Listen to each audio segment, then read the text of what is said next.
Hello, hello, and welcome to the Rock Metal Podcast. I'm your host, John Harris, and today, in my right-hand side of my right-hand man, Gabriel.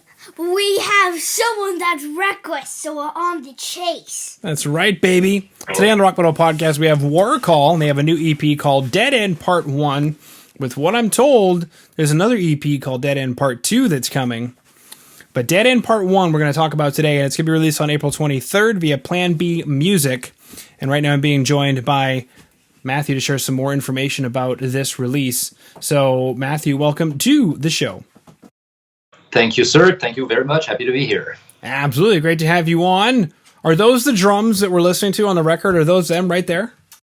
No, unfortunately, but these are the drums that were actually filmed in the Chase video clip. So we're halfway there. halfway in the chase, baby. Did you end up using like a studio kit? How did the drums get on the record? Yeah, our drummer has a pretty good kit that he likes to use in the studio, so he brought that in our other guitar player's studio. I have a recording studio. GC, the other guitar player in the band, also has a very good studio, so we recorded the drums over there on the north. Okay, so then this was what's the word I'm looking for? A DIY production? Absolutely. We are a very, as we could say, self-sufficient band. I have a lot of experience doing sound live in the studio. All the other guys in the bands also have different skills in the studio and with everything else that a band needs to do. So we like to call ourselves a DIY band. Even if in the video clip, The Chase, it was done with friends on one of our friends' farms. So it's all within our realm of competencies, okay. I would say. Now, I just started watching the music video, The Chase, and it opens up with this guy getting dumped on the side of a road. Yes. What is going on in this song? Like, my suspect is... Oh, well, you tell me. It's something that we like to leave people to their own imagination to figure out. But yeah, as the song says, it's pretty much the chase is better than the catch, and we wanted to represent with the video. So that's I think it went pretty good. It's an idea that we came up with brainstorming afternoon. We had access to a barn, to a big farm. One of our friends is a good filmmaker. So while brainstorming, we just came up with that idea, and no real script. We just went on location one day and figured out what the story would be, and go with the flow. We go with the flow is one thing that we do really well in WARCALL. Okay, and it looks like, is this you with is that a red guitar, purple guitar? Yeah, it's my red Jackson guitar that I love very much. Beautiful. Yeah, thank you. I have the tough thing for me as a lefty guitar player, as you probably have noticed, the choice that we have in terms of guitar is a little bit more limited. So when it speaks to me, usually I pick it up, but I try to contain myself because I already have like 6-7 guitars, which is pretty ample from what I do with them. So. Yeah. Is that what is that you're plugged into there? It's a Marshall of some kind.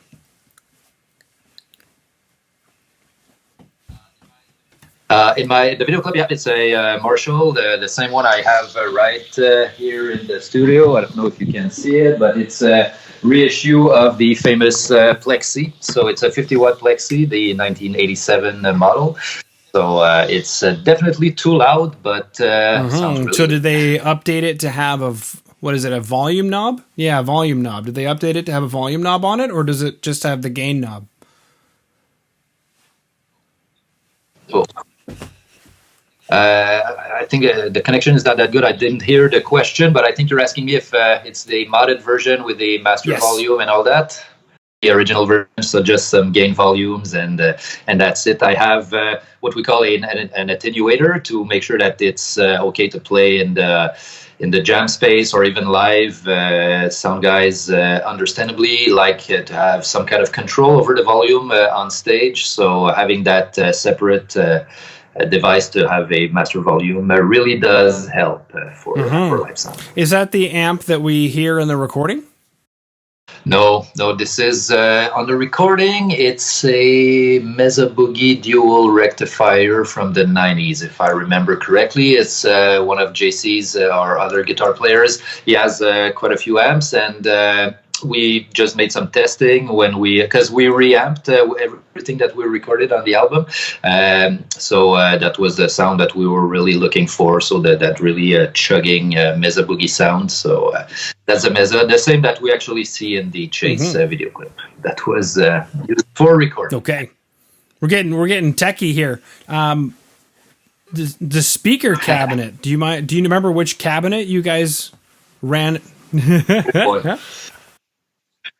I'm not the tech guy that much myself. If I plug in and it sounds like a guitar, I'm pretty happy. So I could not tell even the mics and all that.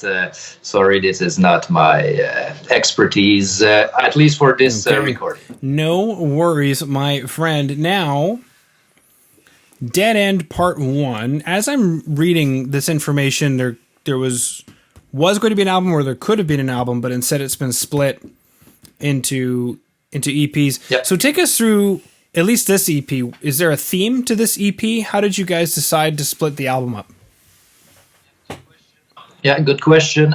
Usually we kind of have a theme on all our albums, a backing story of some sort, but this album is really a collection of 9 different songs that tell 9 different stories, not really related to one to the other. But the reason why we did 2 EPs is that when we were mixing the album, we had a bunch of songs that were more straightforward, really more in your face, straight up metal. So these songs were ready to be released, but on the other songs, we wanted to add some textures, maybe some intros or stuff like that to add a little more atmosphere, but we didn't want, it's been already 2 years since we started production on this album, and we are pretty anxious to get it out, so we didn't want to delay it further by adding some textures and all that, so we decided just to split it up, one first EP with the more straightforward stuff while we finish up the mixing and all the preparation of the second one.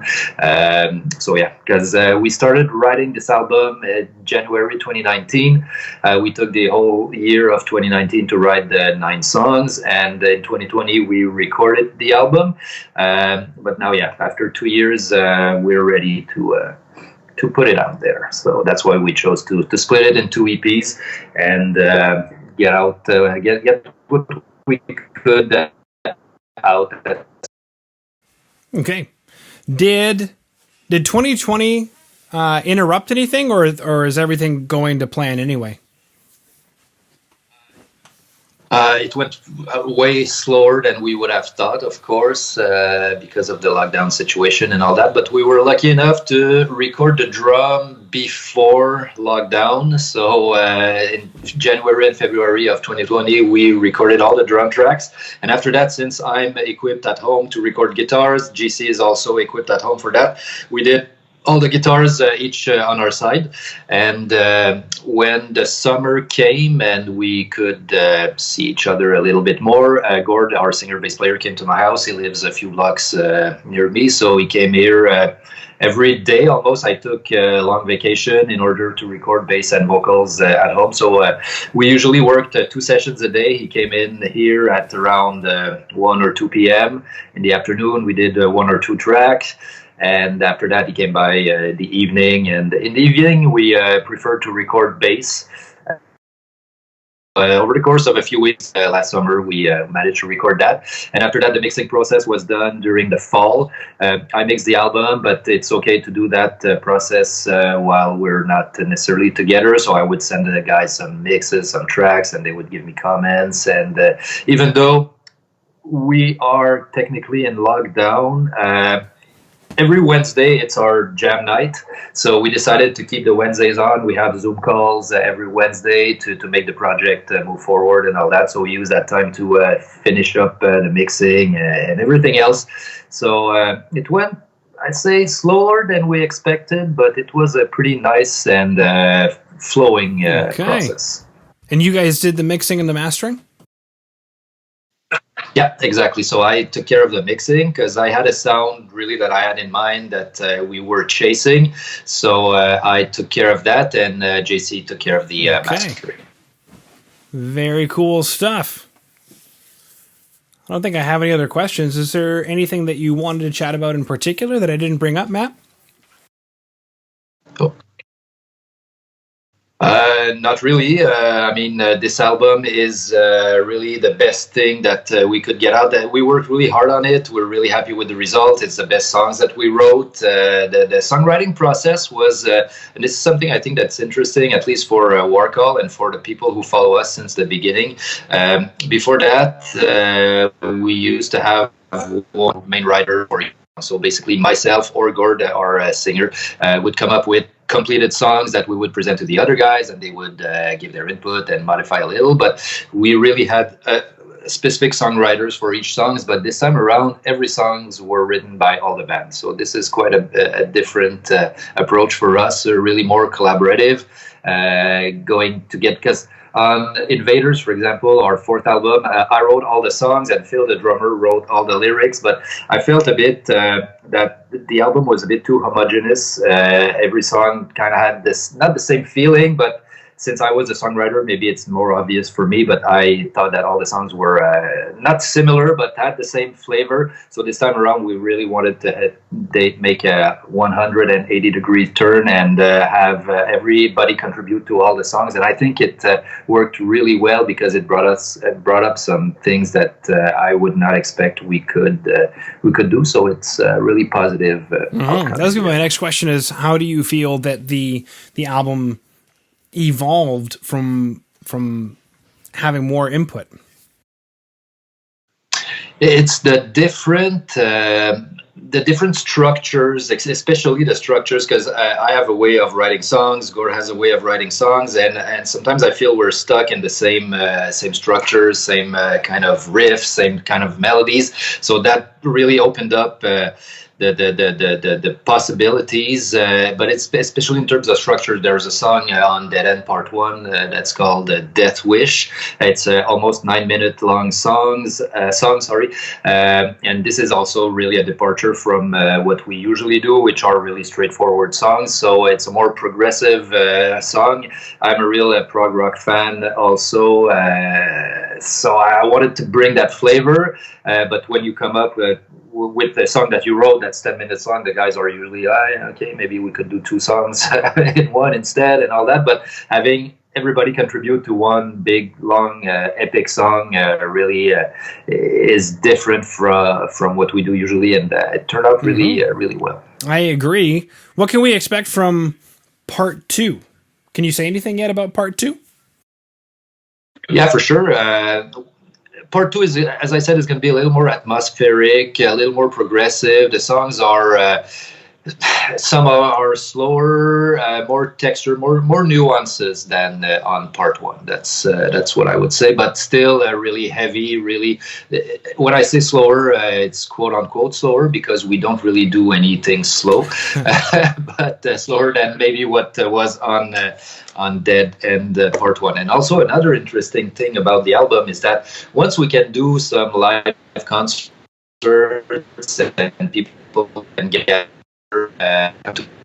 we do a physical copy of the album that is going to be just Dead End, the 2 EPs on one vinyl or CD with a different cover, probably bonus tracks, so that people who want the physical copy of the album will have an added value in getting that physical copy. So that's another thing that's interesting from the approach. We're putting the final touches on the layout of the cover, the artwork and all that. So the physical copy is going to have a totally different artwork, probably even a different flow of songs. So we're thinking about that because I want the physical copy to have an added value that you don't get when you listen to it streaming. Cool stuff. All right. Well, Matt, that concludes all my questions. So thank you so much for coming on to the Rock Metal Podcast today. Me the opportunity to talk about our band and the EP that we're really proud of. Thank you very much for your time.